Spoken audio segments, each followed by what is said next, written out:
Hi friends, నా పేరు శివ. మాది తెలంగాణలోని ఒక చిన్న పల్లెటూరు. నాకు చిన్నప్పటి నుంచి దయ్యాలు, చేతబడి, అఘోరాలు ఇలాంటి వాటిపై పెద్దగా నమ్మకం ఉండేది కాదు. ఎవరైనా రాత్రిపూట శ్మశానం దగ్గర దయ్యం కనిపించింది అని చెప్తే చీకట్లో ఏదో చూసి భయపడి ఉంటారు అని నవ్వుకునేవాణ్ణి. కానీ నా జీవితంలో జరిగిన ఒక రాత్రి తర్వాత నేను కూడా కొన్ని విషయాలు ప్రశ్నించకుండా నమ్మడం మొదలుపెట్టాను. ఎందుకంటే ఆ రాత్రి నేను చూసింది నా కళ్ళతోనే చూసినా నేను నమ్మలేకపోయాను. మా ఊరి చివర ఒక పాత శ్మశానం ఉంటుంది. పగటిపూట ఎవరూ అక్కడికి పెద్దగా వెళ్ళరు. రాత్రి అయితే ఆ దారిలో వెళ్ళడానికే ఊళ్ళో వాళ్ళు భయపడతారు. ఎందుకంటే అక్కడ ఒక అఘోర స్వామి ఉంటాడని చిన్నప్పటి నుంచి వింటూ వచ్చాను. అతని పేరు ఎవరికీ తెలీదు. ఎక్కడి నుంచి వచ్చాడో తెలియదు. అతను అక్కడ ఎప్పటి నుంచి ఉంటున్నాడో కూడా తెలియదు. కానీ అతని గురించి ఒక మాట మాత్రం ఊరంతా ప్రచారంలో ఉండేది. అతనికి మనుషుల గతం తెలుసు. ఎవరింట్లో ఏం జరిగిందో వాళ్ళు చెప్పకముందే చెప్పేస్తాడట. ఒకసారి మా ఊళ్ళో ఒక వ్యక్తి అనారోగ్యానికి గురయ్యాడు. ఆయన కుటుంబం ఆ స్వామి దగ్గరికి వెళ్ళారు. వాళ్ళు ఏం చెప్పకముందే మీ ఇంట్లో ఉత్తరం వైపు ఉన్న గదిలో ఉన్న వస్తువుని బయటకు తీసేయండి అని అన్నాడంట. వాళ్ళ ఇంటికి వెళ్ళి చూస్తే అక్కడ నిజంగా ఒక పాత వస్తువు దొరికిందంట. అది ఎలా తెలుసో ఎవరికీ తెలియదు. ఇలాంటి కథలు నేను చాలానే విన్నాను, కానీ నమ్మలేదు. ఆ సంఘటన జరిగినప్పుడు నాకు 26 సంవత్సరాలు. నేను హైదరాబాద్లో పనిచేసేవాడిని. ఒకసారి మా అమ్మకి ఆరోగ్యం బాగాలేదని ఫోన్ వస్తే 2 రోజులు సెలవు తీసుకొని మా ఊరికి వచ్చాను. ఆ రోజు సాయంత్రం నా చిన్నప్పటి స్నేహితుడు సురేష్ ఇంటికి వెళ్ళాను. ఇద్దరం బైక్ మీద సరదాగా పక్కనే ఉన్న టౌన్కి వెళ్ళాం. మాట్లాడుకుంటూ ఉండగా టైం తెలియలేదు. రాత్రి దాదాపు 11:30 అవుతుంది. ఇంటికి వెళ్దామని ఇద్దరం బయటికి వచ్చాం. నా బైక్ మీద ఇద్దరం బయలుదేరాం. మా ఇంటికి వెళ్ళే రోడ్లో ఒక భాగం ఉంది. ఆ పాత శ్మశానం పక్కగా వెళ్తుంది. ఆ రోజు ఆకాశంలో చంద్రుడు కూడా లేడు. బైక్ హెడ్లైట్ వెలుగు తప్ప ముందు ఏమీ కనిపించడం లేదు. మేము శ్మశానం దగ్గరికి వచ్చేసరికి సురేష్ ఒక్కసారిగా నా భుజం పట్టుకున్నాడు. శివ, బైక్ ఆపకు అన్నాడు. నేను వెంటనే ఎందుకు అని అడిగా. అతను సమాధానం చెప్పలేదు. కొంచెం ముందుకు వెళ్ళాక నాకు కూడా శ్మశానం లోపల ఒక వెలుగు కనిపించింది.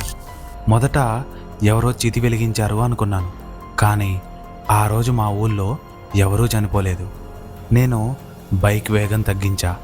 అక్కడ ఒక మనిషి కూర్చొని ఉన్నాడు. చుట్టూ బూడిద, ముందు చిన్న మంట. శరీరం మొత్తం బూడిదతో కప్పబడి ఉంది. జుట్టు పొడవుగా జడలుగా ఉంది. మెడలో రుద్రాక్షలు. అతన్ని చూడగానే అతనే అఘోర స్వామి అని అర్థమైంది. సురేష్ నా చేయి పట్టుకున్నాడు. వెళ్ళిపోదాం పదా అని అన్నాడు. కానీ నాలో ఏదో తెలియని క్యూరియాసిటీ. ఒకసారి మాట్లాడి వెళ్దామని నేను బైక్ దిగి శ్మశానం వైపు నడిచాను. సురేష్కి ఇష్టం లేకపోయినా నా వెంటే వచ్చాడు. మేము అతని ముందు నిలబడ్డా కూడా ఆ స్వామీజీ మా వైపు చూడలేదు. నేను గొంతు సరిచేసుకొని స్వామి అని అన్నా. అతను కదలలేదు. మళ్ళీ పిలిచా. ఈసారి అతను మంటల్లో ఉన్న ఒక కట్టెను పక్కకు జరిపాడు. తర్వాత మా వైపు చూడకుండానే శివ అని అన్నాడు. నా కాళ్ళు అక్కడే ఆగిపోయాయి. నేను నా పేరు చెప్పలేదు. సురేష్ కూడా చెప్పలేదు.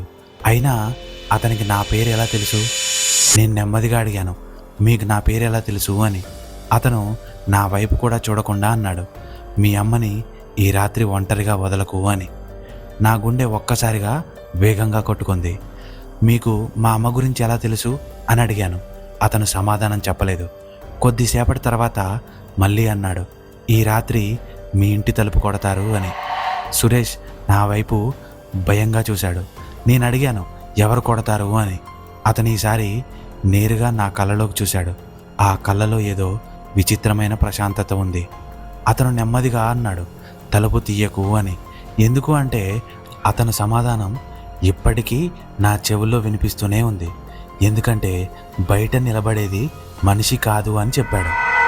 మేము అక్కడి నుంచి వెంటనే బయలుదేరాం. బైక్ దగ్గరికి వచ్చాక సురేష్ ఒక్క మాట కూడా మాట్లాడలేదు.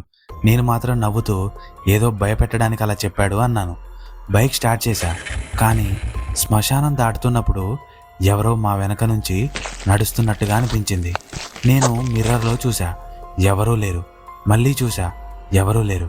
కానీ బైక్ వెనక సీటు మీద ఎవరో కూర్చున్నట్టు కొంచెం బరువు పెరిగినట్టుగా అనిపించింది. నేను ఒక్కసారిగా బ్రేక్ వేశా. సురేష్ అడిగాడు, ఏమైందిరా అని.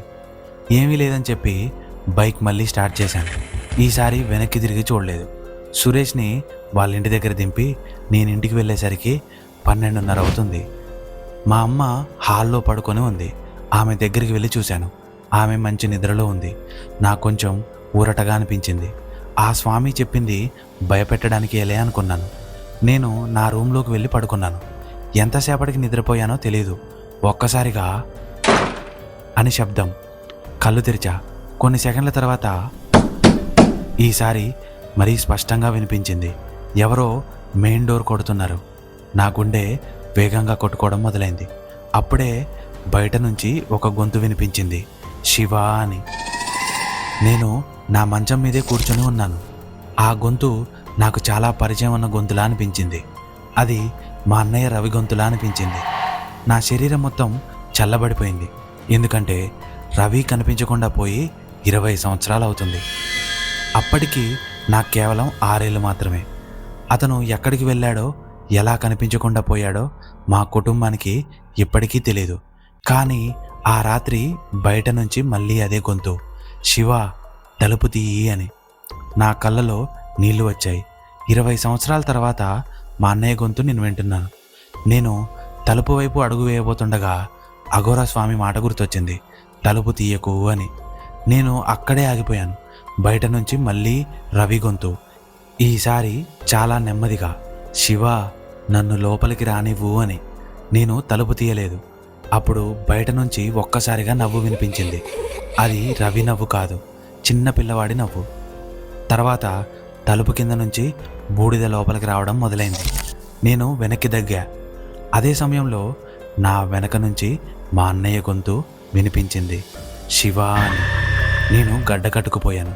ఎందుకంటే ఆ గొంతు బయట నుంచి కాదు, నా వెనక నుంచే, ఇంట్లోంచే వినిపించింది. నేను వెనక్కి తిరగబోతుండగా బయట నుంచి అఘోరా స్వామి గొంతు వినిపించింది, వెనక్కి తిరగకు అని. నేను వెనక్కి తిరగలేదు. నా వెనక ఏముందో చూడాలనే ఆలోచన కూడా రాలేదు. బయట నుంచి అఘోరా స్వామి గొంతు మళ్ళీ వినిపించింది, శివ కళ్ళు మూసుకో అని. నేను వెంటనే కళ్ళు మూసుకున్నాను. నా వెనక ఎవరో నడుస్తున్న అడుగుల శబ్దం వినిపించింది. ఆ అడుగుల శబ్దం నా దగ్గరికి వస్తూ ఆగిపోయింది. నా చెవి దగ్గరికి వచ్చేసరికి ఒక చిన్న పిల్లవాడి గొంతు, తమ్ముడు అని. ఆ గొంతు వినగానే నా గుండె ఒక్కసారిగా ఆగినట్టయింది. ఆ గొంతు నాకు పరిచయం, కానీ ఎక్కడ ఉన్నానో గుర్తు రావడం లేదు. అప్పుడే బయట నుంచి పెద్ద శబ్దం. నేను కళ్ళు తెరిచాను. నా వెనక ఎవరూ లేరు. హాల్లో మా అమ్మ ఉంది. ఆమె నన్ను చూసి అడిగింది, ఏమైంది శివ అని. నేను వెంటనే అడిగాను, అమ్మ బయట ఎవరైనా వచ్చారా అని. ఆమె తల ఊపి లేదు అని చెప్పింది. అప్పుడు నా కళ్ళు మెయిన్ డోర్ వైపు వెళ్ళాయి. తలుపు పక్కన నేలపై బూడిదతో 2 పాదముద్రలు ఉన్నాయి. అవి బయట నుంచి లోపలికి వచ్చాయి, కానీ తిరిగి బయటికి వెళ్ళిన ఫుట్ ప్రింట్స్ మాత్రం లేవు. మరుసటి రోజు ఉదయం నేను నేరుగా శ్మశానానికి వెళ్ళాను. అఘోరా స్వామిని వెతికా, కానీ అతను ఎక్కడా లేడు. అతను కూర్చున్న చోట బూడిద మాత్రమే ఉంది. అక్కడ ఒక వృద్ధుడు కనిపించాడు. నేను అతన్ని అడిగాను, ఇక్కడ ఒక అఘోరా స్వామి ఉంటాడు కదా అని. అతను నా వైపు చూసి ఏ స్వామి అని అడిగాడు. నేను నిన్న రాత్రి ఇక్కడే ఉన్నాడు అని చెప్పాను. అతను కొద్దిసేపు నన్ను చూస్తూ నిన్న రాత్రి ఇక్కడ ఎవరూ లేరు అన్నాడు. నాకు కోపం వచ్చింది. నేను చూశాను, నిన్న రాత్రి ఇక్కడే ఉన్నాడు అని చెప్పాను. అతను ఏమీ మాట్లాడకుండా నన్ను శ్మశానం లోపలికి తీసుకెళ్లాడు. స్వామి కూర్చున్న చోట బూడిదను తొలగించాడు. కొద్దిసేపటి తర్వాత ఒక ఇనుప పెట్టె అందులోంచి బయటపడింది. ఆ పెట్టెపై ఒక పేరు చెక్కుంది, రవి అని. అది నా అన్నయ్య పేరు. నా చేతులు వణికిపోతూ ఉన్నాయి. ఆ పెట్టె తెరిచాం. లోపల ఒక పాత ఫోటో, ఒక చిన్న స్కూల్ బ్యాగ్ మరియు ఒక నోట్బుక్. ఫోటో తీసుకున్నా. అందులో నేను, మా అమ్మ, మా నాన్న మరియు మా అన్నయ్య రవి. నాకు అప్పటికి 6 ఏళ్లే. రవి వయసు 12 సంవత్సరాలు. ఆ ఫోటో వెనక ఒక డేట్ ఉంది, 17th జూలై 2006 అని. అది రవి కనిపించకుండా పోయిన రోజు. నేను నోట్బుక్ తెరిచాను. అది మా నాన్నది. మొదటి పేజీలో ఒక వాక్యం ఉంది, ఆ రోజు రవి కనిపించకుండా పోయాడు అని. తర్వాత పేజీలో శివకి ఏమీ గుర్తులేదు అని. మరో పేజీలో రవి చివరిసారిగా శ్మశానం దగ్గర కనిపించాడు అని. నా గుండె వేగంగా కొట్టుకుంటుంది. తర్వాత పేజీలో రాత్రి మా ఇంటి తలుపు దగ్గరికి రవి గొంతుతో ఎవరో వచ్చారు, దాని పక్కనే అది రవి కాదు అని ఉంది. అది చదవగానే నా చేతులు వణికిపోయాయి. తర్వాత పేజీ అఘోరా స్వామి చెప్పాడు రవి చనిపోలేదు అని. మరొక పేజీలో కానీ రవి తిరిగి వచ్చినా తలుపు తీయకూడదు అని. అక్కడితో మా నాన్న రాత ఆగిపోయింది. చివరి పేజీలో ఒక చిన్న వాక్యం మాత్రమే ఉంది, ఆ రాత్రి నిజం శివకు గుర్తొస్తే అది మళ్ళీ వస్తుంది అని. నేను ఆ వృద్ధుని చూశాను. నా అన్నకి ఏం జరిగింది అని అడిగాను. అతను నెమ్మదిగా అన్నాడు, మీ అన్న శ్మశానానికి ఒక్కడే వెళ్ళలేదు, ఎవరితోనో వెళ్ళాడు అని. అతను నన్ను చూశాడు. నీతోనే వెళ్ళాడు అని అన్నాడు. నా శరీరం మొత్తం చల్లబడిపోయింది. నేనా అని అడిగాను. అతను తల ఊపాడు. నువ్వు 6 ఏళ్ల పిల్లవాడివి. నీ అన్న నిన్ను తీసుకొని శ్మశానం దగ్గరకు వెళ్ళాడు. ఆ తర్వాత అతను అక్కడ ఆగిపోయాడు.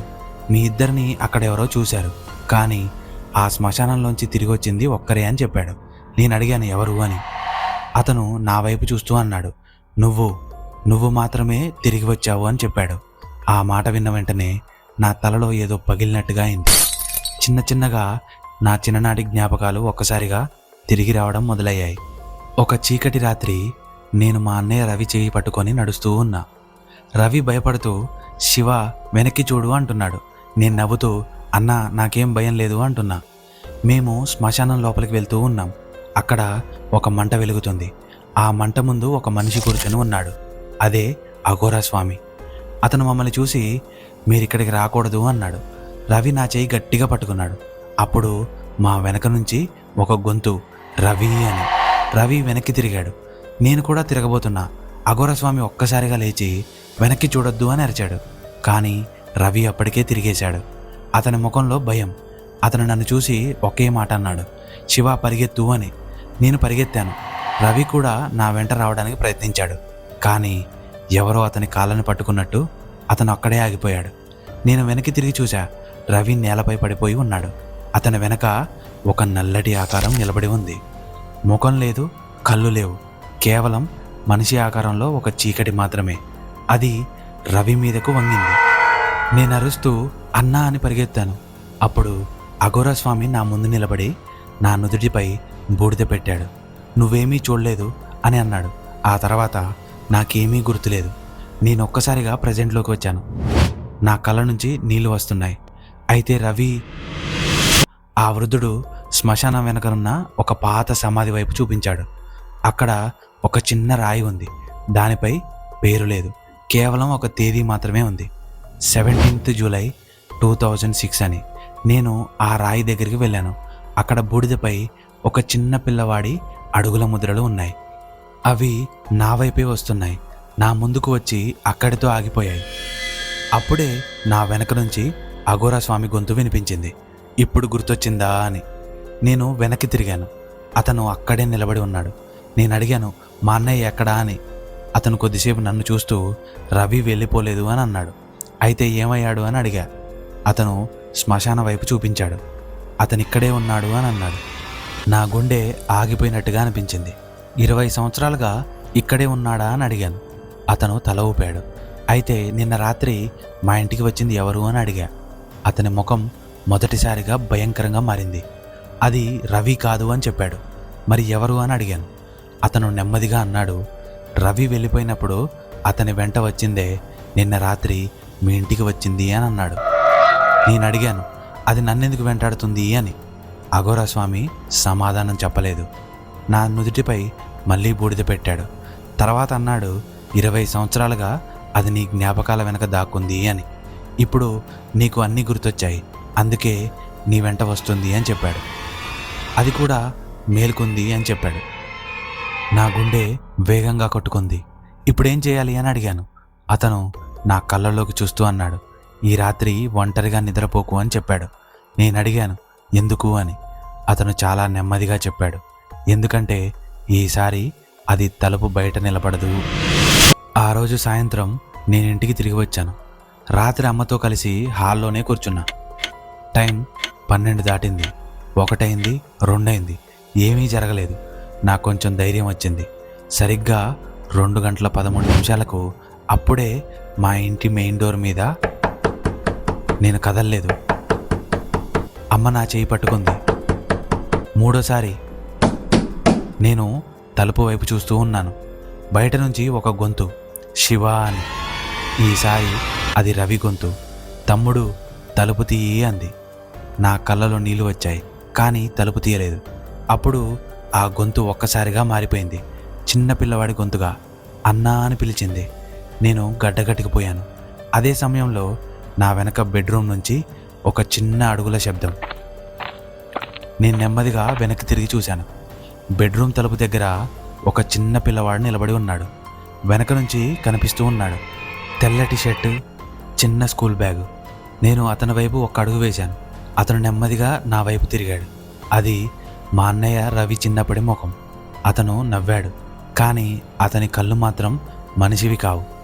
అతను నన్ను చూస్తూ అన్నాడు, శివ, నేను నీకోసం 20 సంవత్సరాలుగా ఎదురు చూస్తున్నాను అని.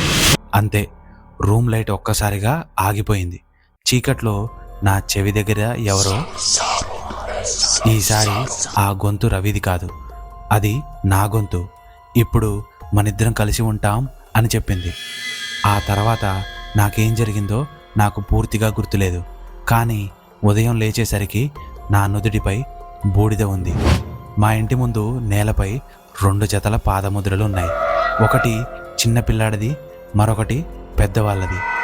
ఆ 2 ఫుట్ ప్రింట్స్ మా ఇంటి నుంచి బయటకు వెళ్ళి శ్మశానం వైపు వెళ్ళాయి. కానీ తిరిగి వచ్చిన ఫుట్ ప్రింట్స్ మాత్రం 1 జత మాత్రమే. అది ఆ పెద్దవాళ్ళ అడుగుల ముద్ర. ఆ రోజు నుంచి నేను ప్రతి సంవత్సరం జూలై 17 రాత్రి మా ఊరికి వెళ్ళను. ఎందుకంటే అఘోరా స్వామి చివరిసారి నాకు చెప్పిన ఒక మాట ఇప్పటికీ నా చెవుల్లో వినిపిస్తూనే ఉంటుంది. రవి కోసం వెతకకు అని చెప్పాడు. నేను ఎందుకు అని అడిగాను. అతను నన్ను చూసి, ఎందుకంటే రవి నిన్ను వెతుకుతున్నాడు అని చెప్పాడు. అప్పటినుంచి 20 సంవత్సరాలుగా కనిపించని మా అన్నయ్య ప్రతి సంవత్సరం అదే రాత్రి నా కలలోకి వస్తూనే ఉన్నాడు. కానీ గత వారం మొదటిసారి అతను కలలో కాదు, నా ఇంటి బయట నిలబడి ఉన్నాడు. అతని వెనక ఆ అఘోరా స్వామి కూడా ఉన్నాడు.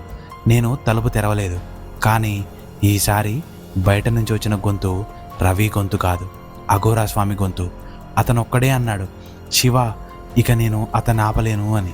అప్పుడే తలుపు హ్యాండిల్ నెమ్మదిగా కదిలింది. నేను ఆ రాత్రి తలుపు తెరవలేదు, కానీ ఉదయం తలుపు బయట బూడిదతో ఒక మాట రాసి ఉంది, తర్వాత నువ్వే అని. అది ఎవరు రాశారో నాకిప్పటికీ తెలియదు. కానీ ఆ రోజు నుంచి నేనింకా భయంతో వణికిపోతూనే ఉన్నా. ఫ్రెండ్స్, ఈ స్టోరీ మీకు ఎలా అనిపించిందో కామెంట్లో చెప్పండి. ఈ వీడియో మీకు నచ్చినట్టయితే లైక్ చేయండి, షేర్ చేయండి. ఇలాంటి మరిన్ని ఇంట్రెస్టింగ్ వీడియోస్ కోసం మన ఛానల్ని వెంటనే సబ్స్క్రైబ్ చేయండి. మళ్ళీ మరొక ఇంట్రెస్టింగ్ వీడియోతో మీ ముందుకు వస్తా. అప్పటి వరకు బాయ్.